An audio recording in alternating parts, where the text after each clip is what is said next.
Bismillahirrahmanirrahim.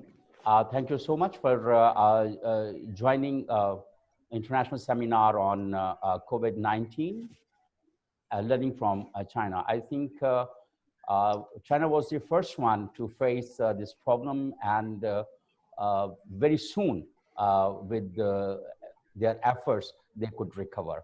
And the practices they adopted to recover from COVID infections that was widely spread and intensely spread, I think that could be a source of learning from for many of the countries. That's why we are here today. And I formally thank Eshan Wang. She is professor at University in Xi'an. And I also thank our panelist, geopolitical analyst, Malik Khan. Thank you. And I also thank Dr. Amna Hassan from, she is a lead fellow and running her own consultancy firm and business, and she is a doctor by profession. And thank you so much, Masroor. Masroor worked with different World Bank and ADB projects, and he's a development practitioner. And we also have T.A. Bhutta Sahab. He is basically faculty member of National Defense University and other universities. And we have Nima Goreng. She is also a lead fellow from Pokhara, Nepal. And it is becoming really a truly international seminar today. And we hopefully were a Nigerian friend, and Norma Mungia from Mexico, I think will be joining us. She is also a friend. Really? Yeah. That's cool. First of all, I would like to ask Eshan Wang, what, as a Chinese, what do you think, like, what were the best points of the strategy that China government started of to combat COVID-19 infections, and how was the response of the people? Eshan Wang. Well, because we were the first country to face this problem, so everybody was just very serious. And when our country was facing a problem, a big crisis, we were pretty much united. So we follow the government's instructions, and we stayed at home for 6 to 8 weeks. And now, because of the sacrifice we have done, and we have freedom. Although people, I mean, in many countries say that China is not a country with freedom, but now we have, I guess, the greatest freedom in the world. That's great. We can eat in a restaurant, we can go to cinema, we can do a lot of things we like here. But when you were facing the menace, you had a very intense lockdown. Would you like to describe what kind of lockdown you had? For example, I live in a compound, so we don't go out of the compound, but the delivery service was still going on. So they deliver food to us. We order online. It's more like which was more like an online shopping, like what we did on Alibaba, on online shopping. We did it every day, and so every day the serviceman, the delivery guy will deliver food. Would deliver food to us. So we never felt the shortage of anything. It's just the freedom of traveling, going onto the streets was pretty much limited during that time. Yeah. Right. I want to ask, like, China is not entirely, like, everyone is not very rich who can order online and get food. There may be several we can. people. I think it's not expensive. I mean, online service is very cheap in China, so it's for the general public. It's not for upper class. Okay. So, yeah. Well, what about the poor, like for the daily wagers and freelancers? when you will be having about 2 months intense lockdown. Nobody was going out of homes. What about the daily wagers, like who had, if they had been facing some problems over there? Well, according to my limited knowledge, I haven't seen anyone who were really dying of for hunger or for hunger or something. I don't know whether you have been to China. We have very few, very few. You hardly see beggars on street.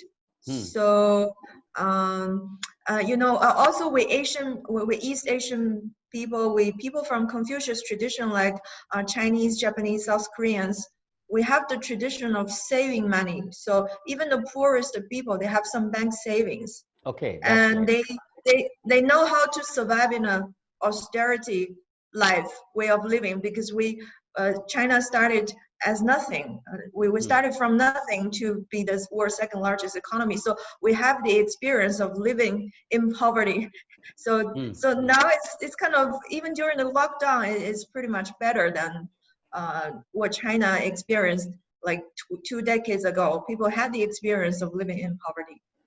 What about health facilities, healthcare facilities for the for those like getting infection? If it was available round the clock for everyone? Yeah, I think it's like for at the beginning, for every country, especially we were the first country to face this problem. No country is prepared. If you see this word, even United States, the Europe, no country is prepared. So for China, we were the same at the beginning. So people, the Western media always say, the Dr. Li, the whistleblower reported something, and then China was trying to cover up. It was not him, the Chinese government, who was trying to cover up. It was, the reason was that no country was prepared. Locking down such a big city is a huge decision. It's a huge decision. So it takes some time to make the final decision. You have to make sure it's an absolutely right decision. And then the why Dr. Li died, it was because at the beginning there was a shortage of protective gears, the PPP. And then afterwards, when China started realizing the importance of this problem and started to recover the manufacturing of PPP, and then later on, you can see a very low infection rate, either among the health workers or among the ordinary people. So what is the situation right now? The situation is like, I can't say that 100% normal, but I would say 90% normal. Great. 90% normal, yeah. Eshan Wang, I'll come back to you again. And now I would like to go to have more information from Malik Ayub Sumbul Khan Sahab. He is a journalist living in Beijing for a couple of years now and working with the largest China television, and have been coming on different development issues on different channels. Malik, what do you say? How this experience was when it was started off, and you had to fly back to Pakistan, and then you went back, and you have seen all three phases: the initial panic phase, then the practices of the China government, and now another phase of what we call post-COVID phase. Ji Malik Sahab. On करें. You have to turn on the microphone. Okay, let me on. It's on. Can you hear me now? Yeah, I can hear you now. Yeah. Thank you, Munir. Actually, this is a very important topic which you are talking, and as you mentioned that leaving China, then coming back again China. So I think it's very interesting for me, because when the pandemic started here into Beijing, so I just came here Beijing on Jan 15. I back from my vacations, and when I came here, we heard about something that there is some virus that has been outbreak from Wuhan, but I did not even take I take it very light because there are many news, so we cannot concentrate all the news. But after 25th Jan, the situation is getting much serious. And when I saw, because there was annual Chinese holidays, New Year started, mostly it was started 20th Jan to onward. So we see that a lot of panic here, and in that panic, in that when you see that there was a huge, the busy streets, the busy malls, and everything is going to be like empty. So it's ultimately you got a sense of fear. So I left almost on Jan, at the end of the Jan, and when I left, I think it was complete deserted streets, and so it's mean that I never saw such kind of situation before that. But after 2 weeks, I back again, and when I back, I saw. I think that in these 2 weeks, these were the two main 2 weeks who were the game changer, you can say, into all this COVID-19 situation. And what in these 2 weeks, what China did, I think that is totally. I think that it is something like that is the huge commitment, huge dedication, and especially the people of the China. So I saw that how these people follows the instruction, and as Shan was mentioning about this, that how they put it in their homes, I think it's amazing. And as you mentioned that how they order the food online, so it's very cheap and very common here. Yeah. And the use of the various apps, yeah, you can get the food very easily. The other thing is that the Chinese government has and the authorities have put to continue the supply chain of the foods and all this stuff. So this is one thing like this you consider the major success in all this fight against coronavirus, because when there is a blockage of the supply, when there is when the people did not get the food and all this stuff, I think that could be a very serious problem. So Chinese authorities were, and the government was very much committed toward this side, and it was all intact, all this almost 3 months. Yeah. So as you mentioned again that the Western countries and some other countries who are still failed, and they have exposed their own system, like health system in the United States. So US is almost blaming China. So US should not blame China, but they should have to to look into their own affairs, that what is the problem there. It's not Chinese fault that China has the reason for this virus. So China has tackled it much better, and they have almost done their job on their part. So now the rest of the world has to do. Right.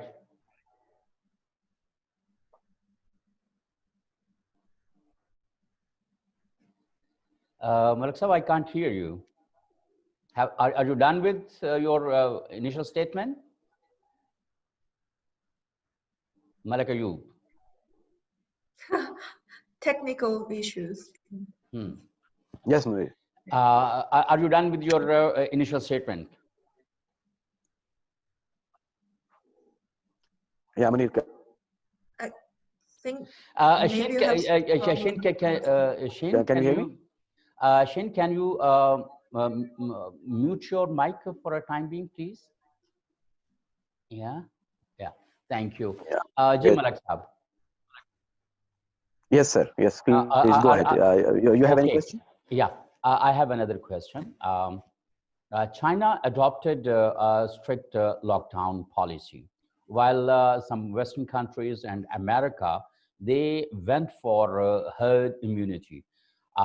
They avoided initially a lockdown, they delayed lockdown, and even afterwards, and perhaps that caused a lot of lives, several thousand lives, human lives. What do you think, like, how, if you compare the China model and the Western model of dealing COVID, as analyst, how do you compare it, and what is your take on it?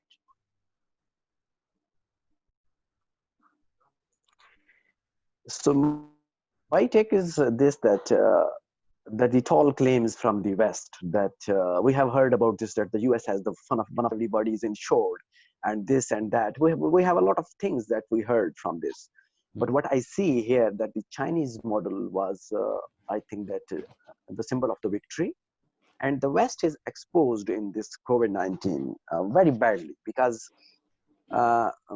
it's tell us that their system is not upgraded. They must need to review their system. They have to check their, because they have lack of mask, lack of sanitizers, a lot of things. They have a huge leakage of these things. But here in China, you can see that there was not any kind of the leakage. You can see the piles and piles of the sanitizers and the mask and everything. It means that you can go to the grocery store and you will find it cheap, a very cheap rate, not like the double the prices or something like that. Yeah. Similarly, into when they make the makeshift hospital in Wuhan, even when I saw, and I think that how it possible that they can make the hospital in 7 days, and even less than 7 days. So after that, when they raised the hospital and they put the ventilators and equipped the health system. So after this, it was really, for me, it was like very amazing, and that can change. So I think that the Western model is totally failed here in front of the Chinese model, and the instruction, the people who followed here. It is not like that the people have been forced fully by the government to put them in their houses. No, it was in some cities, like small cities, but like the big cities like the Beijing and Shanghai and all these big metropolitans.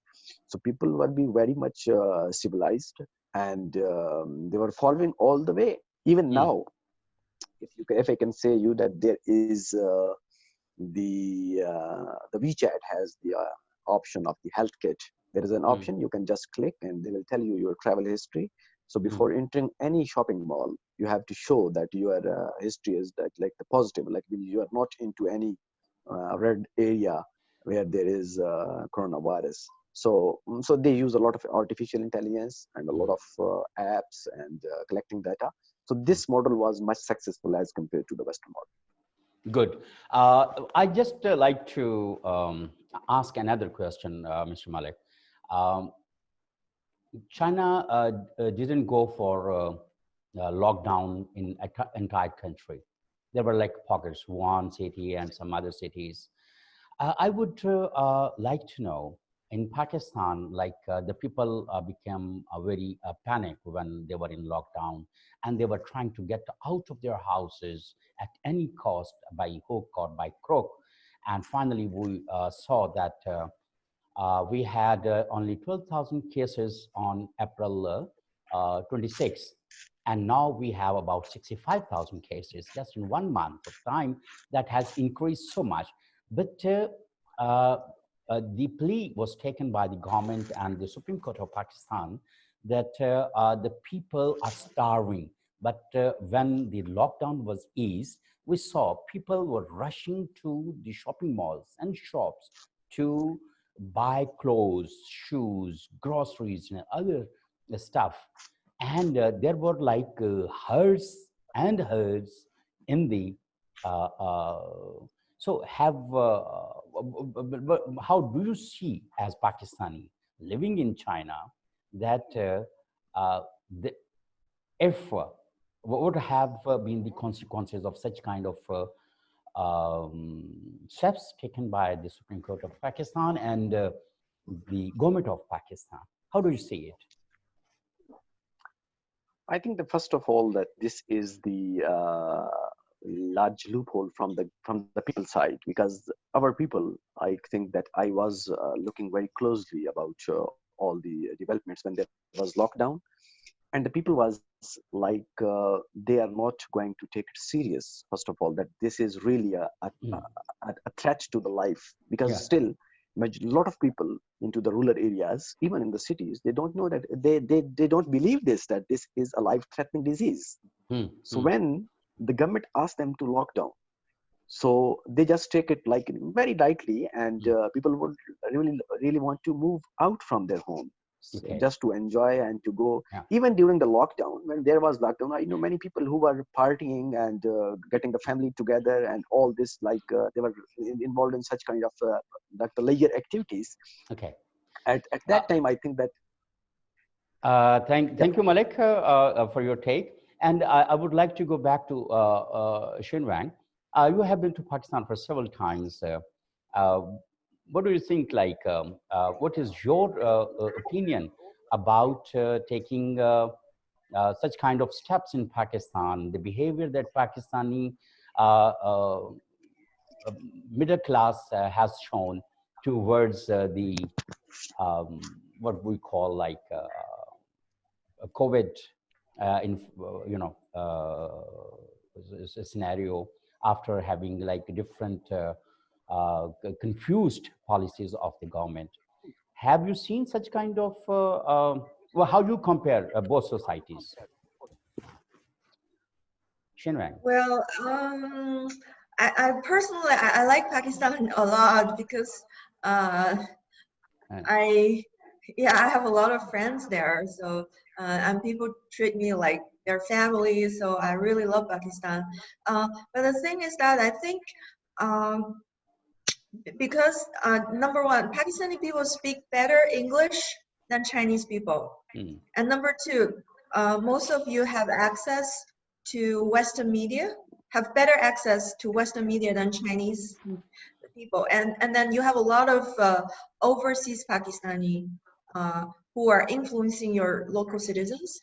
So I would say Pakistani, and also you are acclaimed democratic society. So all of your society and policies, politics are all built based on, I would say, Western model. I mean, your political system is more Western than Chinese. So people get more used to Western ideologies like democracy, freedom. Shin, excuse me to interrupt you. Dear friends, like in a while we will be going for a short break, and then you have to re-enter into the meeting again, just in like 5-7 minutes.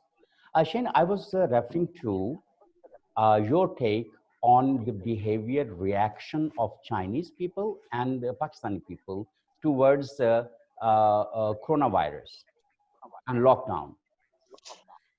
How would you compare it? I think in some case Chinese model is a bit difficult to be copied by others. By others, because if you come to China, some of my friends, Pakistani friends who have visited China, and their first reaction was, wow, people are so disciplined. That's what their comment.